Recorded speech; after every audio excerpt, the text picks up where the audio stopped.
भागवत जी जिस फल को या जिस औषधि को सबसे ज्यादा बढ़ाई करते हैं, बखान करते हैं, वो मैंने बताया त्रिफला चूर्ण है। भागवत जी का ये कहना है कि पृथ्वी पर अगर कोई अमृत चीज है, अमृत तत्व है, तो वो ये त्रिफला है। त्रिफला में 3 फल है, आंवला है, बहेड़ा है, हरडे है। लेकिन जो महत्व की बात आपको समझने की है वो ये कि हर बहेड़ा आंवला इसको हमेशा 1, 2, 3 के अनुपात में ही उपयोग करें। भागवत जी ने त्रिफला उपयोग करने के लिए बोला है, लेकिन उसके साथ उन्होंने एक महत्व की बात जोड़ी है कि इसको अकेला कभी भी उपयोग ना करें, या तो इसमें गुड़ मिलाएं या तो इसमें शहद मिलाएं।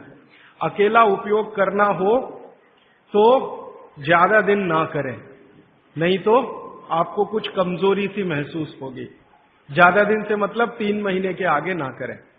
तो मैंने जो बताया, रात को अगर त्रिफला ले रहे हैं तो या तो आप दूध के साथ लें, पानी के साथ त्रिफला लेना माने अकेला त्रिफला लेना, ऐसा माना जाता है। दूध के साथ अकेला नहीं है, गुड़ के साथ अकेला नहीं है, और शहद के साथ अकेला नहीं है। त्रिफला में तीनों के बारे में मैंने कल थोड़ा थोड़ा आपको बताया था। ऐसे ही भागवत जी कहते हैं त्रिफला जैसी ही एक वस्तु है, त्रिकटु है। फिर ऐसे कर करके उन्होंने पूरी 108 की सूची बताई है। अब मैं उसको विस्तार में नहीं जाना चाहता, क्योंकि थोड़ा समय कम पड़ रहा है मेरे पास, और मुझे आगे की कुछ बातें जो छूटी हुई हैं वो बतानी है। त्रिफला जैसी कुछ वस्तुओं के बारे में मैंने कल कहा था, जीरे के बारे में कहा था, आपको थोड़ा हींग के बारे में कहा था, अजवाइन के बारे में कहा था। ऐसे ही अपने घर में एक बहुत अच्छी चीज है जिसके बारे में मैं कल छूट गया बोलना, लेकिन बोलना जरूरी है, वो है मेथी का दाना।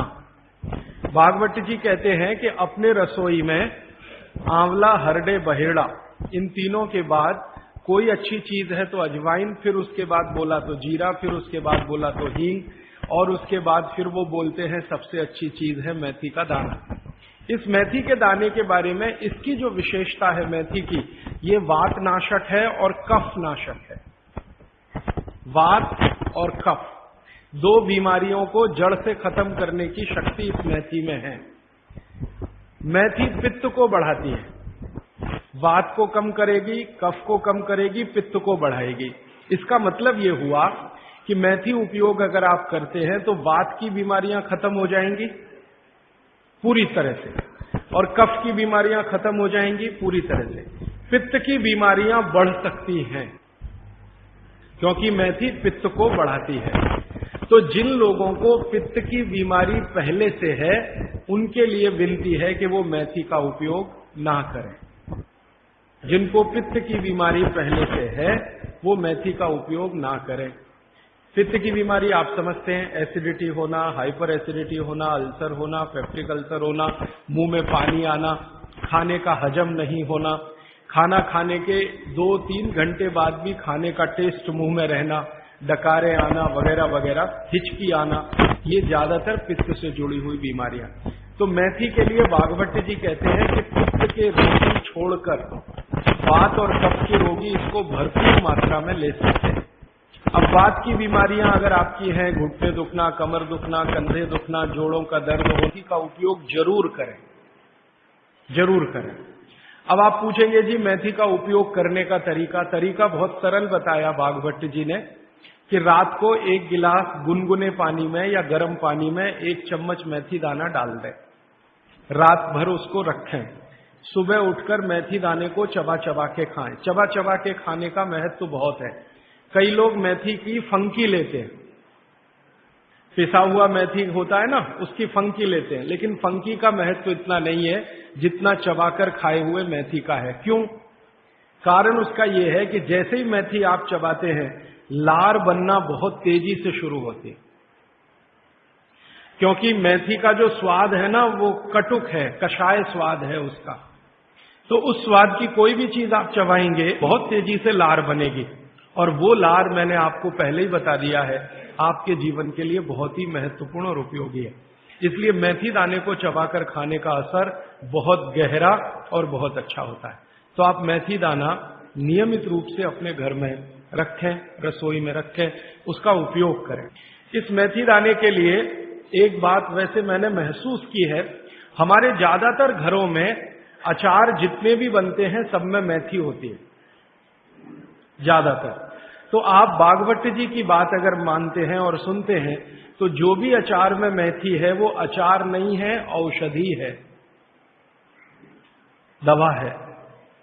माने आप कभी भी अपने जीवन में ऐसे अचार खाने से परहेज ना करें जिसमें मेथी है।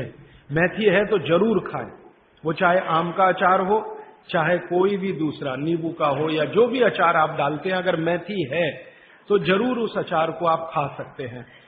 कुछ अचारों में मेथी के अलावा ये भी होती है, अजवाइन होती है।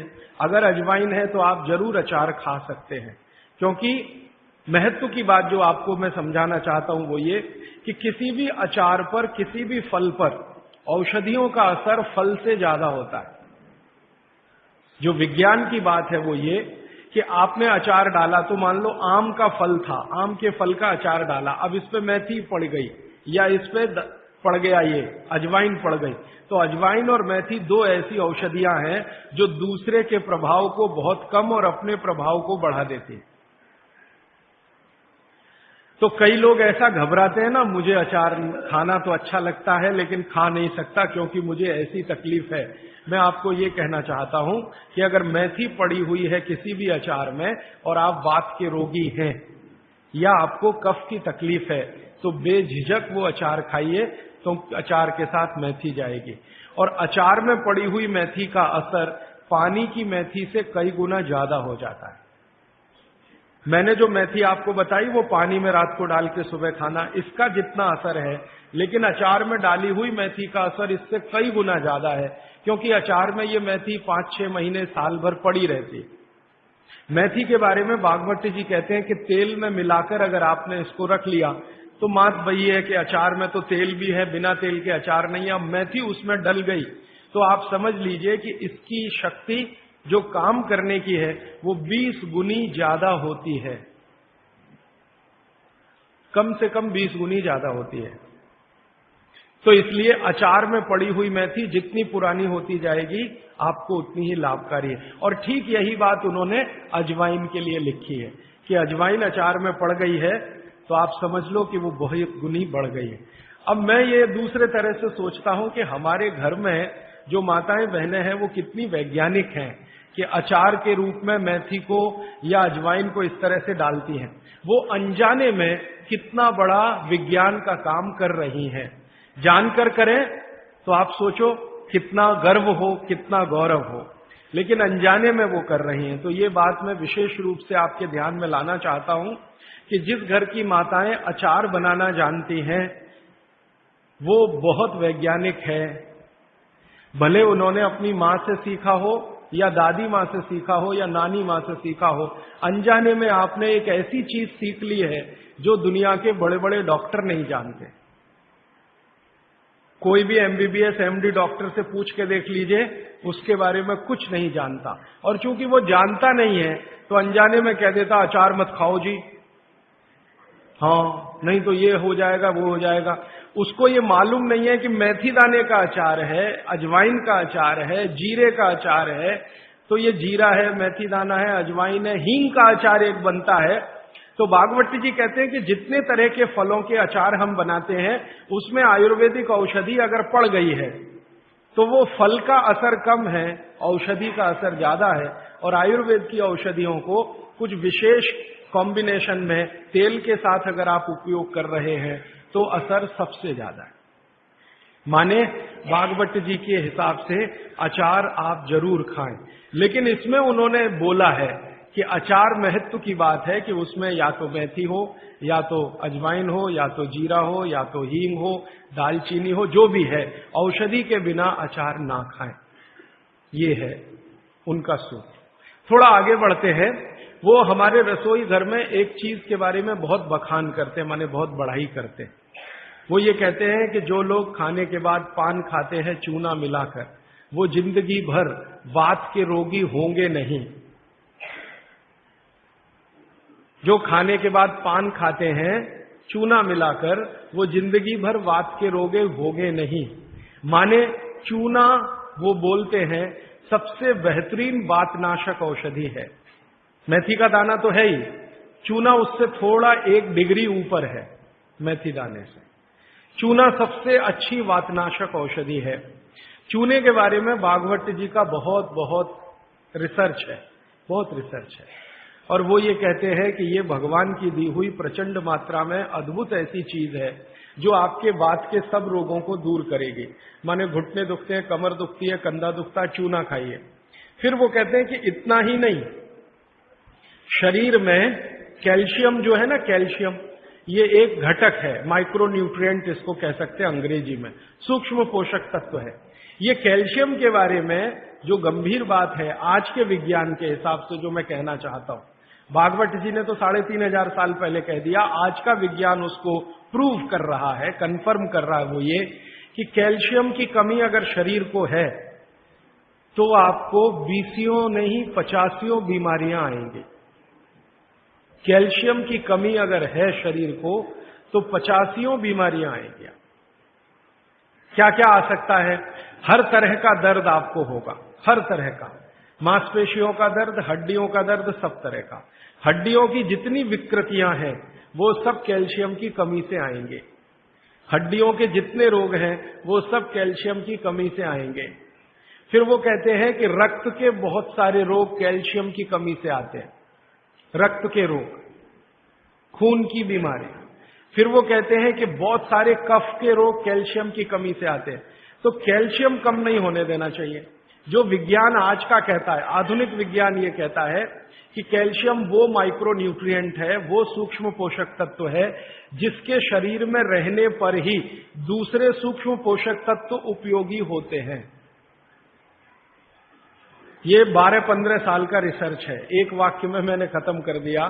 कैल्शियम की उपस्थिति में ही बाकी सभी सूक्ष्म पोषक तत्व उपयोगी होते हैं। इसका मतलब यह है कि अगर आपको शरीर में विटामिन सी का असर देखना है तो कैल्शियम चाहिए, विटामिन ए का असर देखना है तो कैल्शियम चाहिए, विटामिन बी का असर देखना है तो कैल्शियम चाहिए, अगर विटामिन डी का असर देखना है तो भी कैल्शियम चाहिए, विटामिन के का असर देखना है तो भी कैल्शियम चाहिए, प्रोटीन अच्छे से आपके शरीर को काम में आए तो कैल्शियम चाहिए, कार्बोहाइड्रेट ठीक से आपके शरीर को मदद करे तो कैल्शियम चाहिए, फैट्स आपके शरीर में डिसॉल्व होते रहें और जहां जरूरत है वहां लुब्रिकेशन में मदद करते रहे तो कैल्शियम चाहिए। माने समझ लीजिए कि कैल्शियम अगर नहीं है तो शरीर में सब कुछ बीमारियां आने ही वाली है। इसलिए कैल्शियम की उपलब्धता शरीर को होनी ही चाहिए। अब इसके बारे में भागवत जी कहते हैं, आधुनिक विज्ञान ने अभी प्रूव किया, भागवत जी पहले ही कह गए कि हमारे शरीर की 40 वर्ष की उम्र तक, 40 से 45 वर्ष की उम्र तक जो कुछ भी हम खा रहे हैं इसी में से हमको कैल्शियम मिलता रहता है। सबसे ज्यादा कैल्शियम आप जानते हैं दूध में है, दूध, फिर दूध के बाद दही, दही के बाद मट्ठा, मट्ठे के बाद मक्खन, मक्खन के बाद घी, इन सब में भरपूर कैल्शियम है।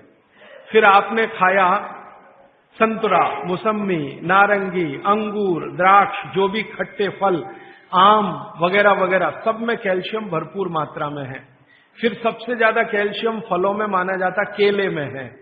केला भरपूर खाना चाहिए क्योंकि कैल्शियम का सबसे बड़ा भंडार है और आसानी से हजम होता है।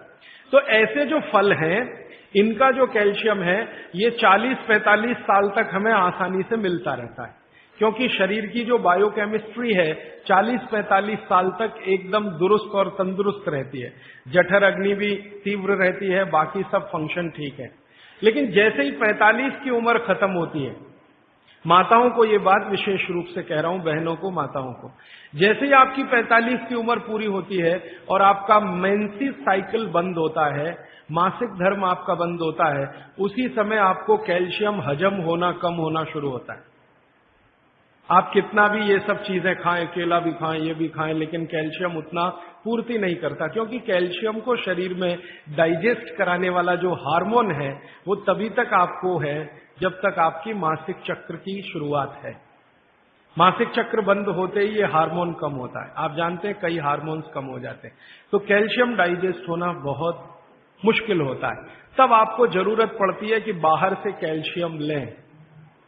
इसलिए सब माताएं इस बात को ध्यान दें और इसको गांठ बांध लें कि 45 की उम्र होते ही चूना खाएं, क्योंकि अतिरिक्त बाहर से कैल्शियम उसी से मिलेगा। चूना जरूर खाएं आप सबके लिए, और आपको भी है चूना खाएं, क्योंकि आपकी उम्र भी 45 की जब पूरी होगी तो ये जो कैल्शियम है वो आपके लिए पर्याप्त नहीं है, जो फलों से और सब्जियों से आ रहा है, कुछ अतिरिक्त चाहिए। और चूंकि बाकी सब माइक्रो न्यूट्रिएंट्स कैल्शियम की उपस्थिति में ही काम आएंगे, इसलिए इस पर ध्यान दीजिए। तो शायद इसलिए इस देश में एक परंपरा विकसित हुई है पान खाने की।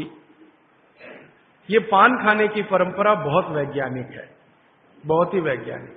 जिसने भी शुरू की वो बागवट का पक्का चेला रहा होगा, बहुत समझकर उसने ये शुरू की। और ये अद्भुत है। अद्भुत मैं इसलिए कह रहा हूं कि भारत की सब जातियों में उत्तर से दक्षिण, पूरब से पश्चिम ये परंपरा है। कहीं भी चले जाओ, आप सिक्किम में चले जाओ, अरुणाचल में चले जाओ, वो भी पान खाते हैं। और आप धुर दक्षिण में आ जाओ तो यहां भी है, उत्तर में चले जाओ, कहीं भी चले जाओ। तो ये पान खाना भारतीय सभ्यता का एक बहुत महत्वपूर्ण अंग है जो स्वास्थ्य से जुड़ा हुआ है। बस ध्यान इतना ही रखिए कि पान जो है चूने का ही खाना है। पान जो है चूने का ही खाना है। पान कभी भी कत्थे वाला ना खाएं, क्योंकि कत्था आपके लिए उतना उपयोगी नहीं है। कत्था स्वाद के लिए आप उपयोग करते हैं, चूना औषधि के लिए उपयोग करते हैं। ये बात मैं एक बार पहले भी कह चुका हूं, आज फिर से इसलिए कह रहा हूं कि कुछ नए चेहरे मैं देख रहा हूं। कल बहुत सारे नए और आज भी बहुत सारे नए चेहरे आए हैं। अब वो ये जरूरी बात से वंचित रह जाए, इसलिए मैंने ये दोबारा से कहा है। तो आपके रसोई में मेथी दाना हो गया, चूना हो गया, पान हो गया, फिर पान के बाद आपको जीरा, हींग वगैरह वगैरह, अजवाइन, ये सब हो गई। ऐसी कुल 108 औषधियां हैं। गरीब से गरीब आदमी की रसोई में ये औषधियां हैं, इनका भरपूर उपयोग करिए। एक औषधि के बारे में बागवट जी कहते हैं और भी महत्व की है, दालचीनी। दालचीनी के बारे में बागवट जी कह रहे हैं कि वायु के जितने भी प्रकोप हैं, जैसे दमा, अस्थमा, ये वायु की बीमारियां, अस्थमा, दमा, वात की बीमारियां वायु की, तो इनको खत्म करने में या समाप्त करने में या इन बीमारियों को ठीक करने में बड़ी मदद करता है दालचीनी। और दालचीनी के बारे में बागवट जी कहते हैं कि ये दमा, अस्थमा, इनको तो खत्म करेगा ही, वात के सब रोगों को खत्म करेगा, कफ के रोगों को भी खत्म करता है। कफ के रोग आप समझते हैं, खांसी है, सर्दी है, जुकाम है, मोटापा है, वजन बढ़ना, ये सब कफ के रोग हैं। तो इनमें भी दमा जैसी बीमारियों जितना असर है दमा पे, उतना ही इस पर भी है, कफ की। तो दालचीनी का भी उपयोग आप कर सकते हैं आपकी बीमारी के हिसाब से। दालचीनी आप सब जानते हैं, आसानी से आपको पहचान में भी आती है।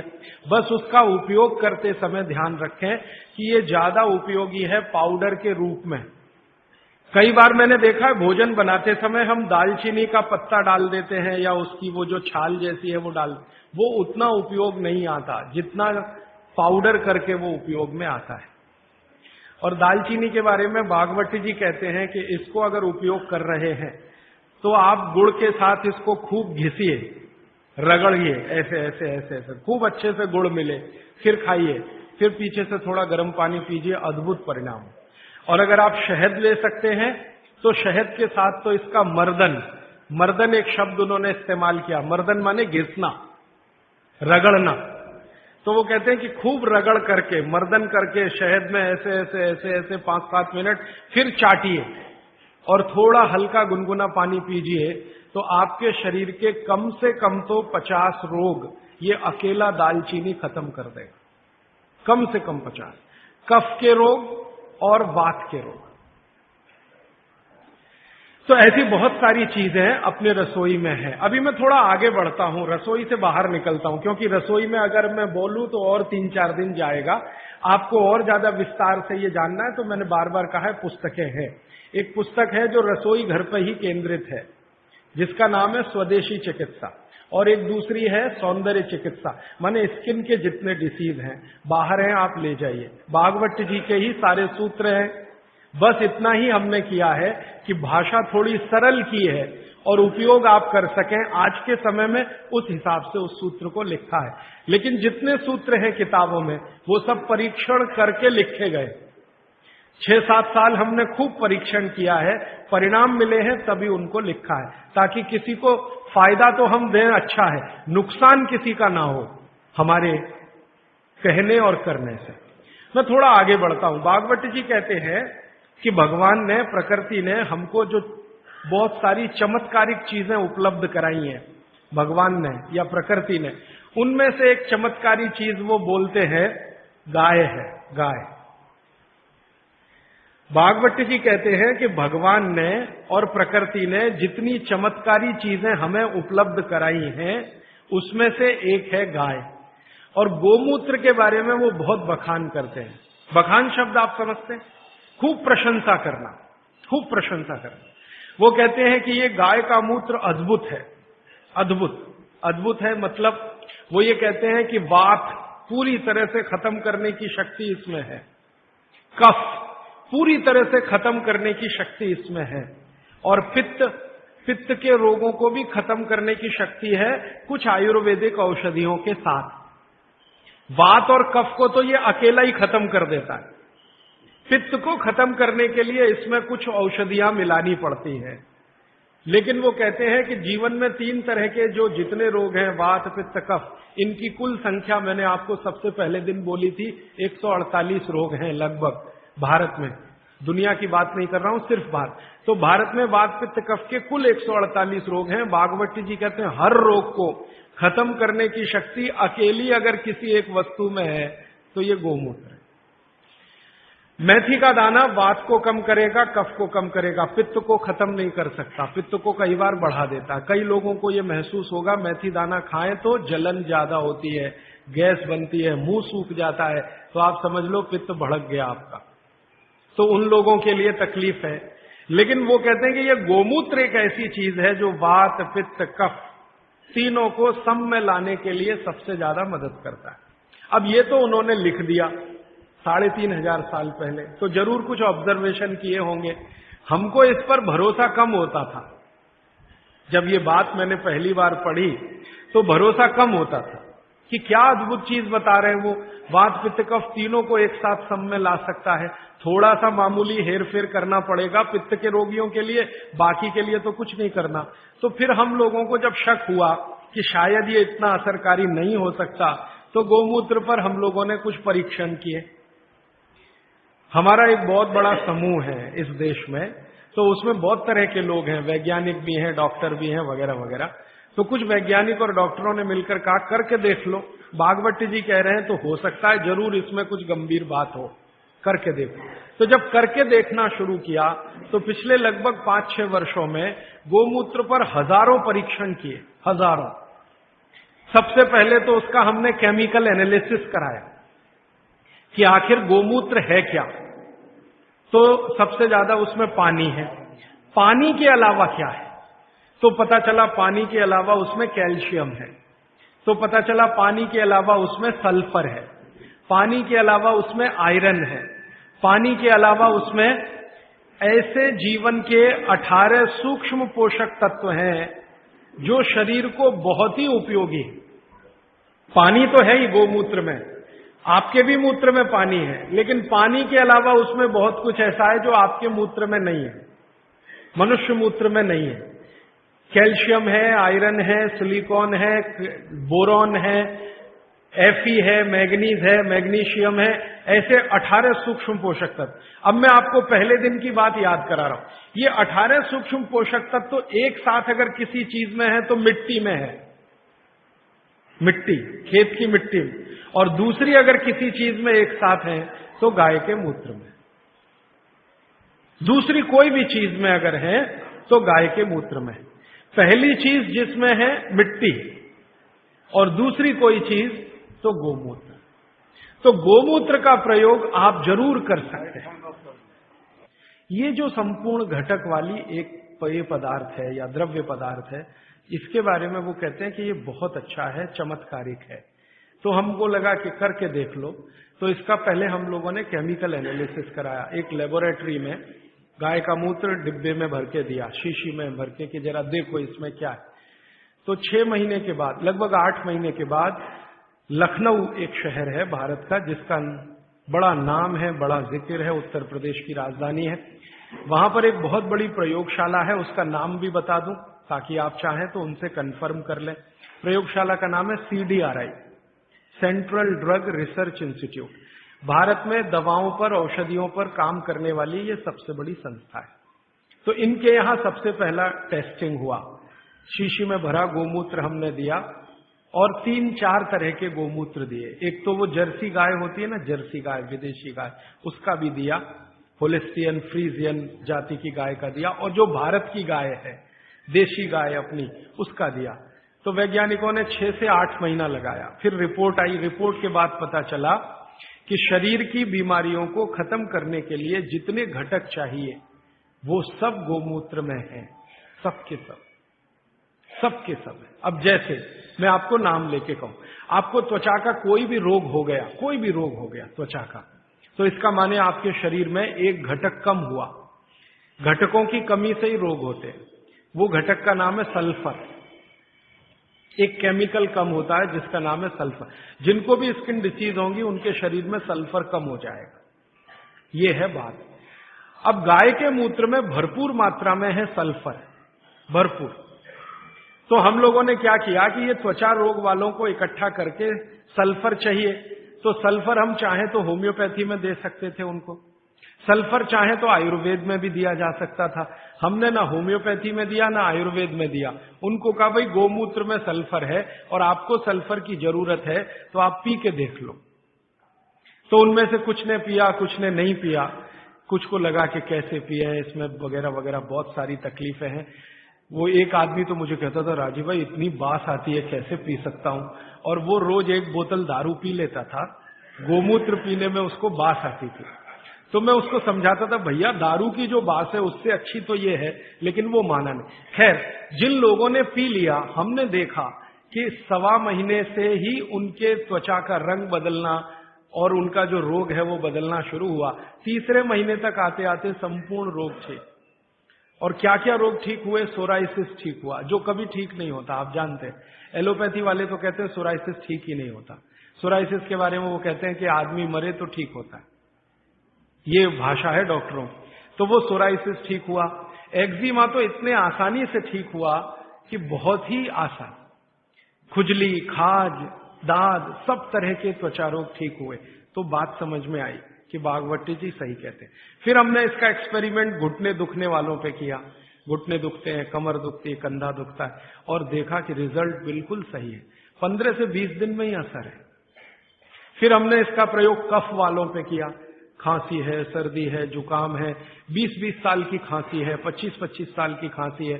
अब आप जानते 20-25 साल की खांसी तो दमाई हो जाती है या तो टीबी में बदल जाती है।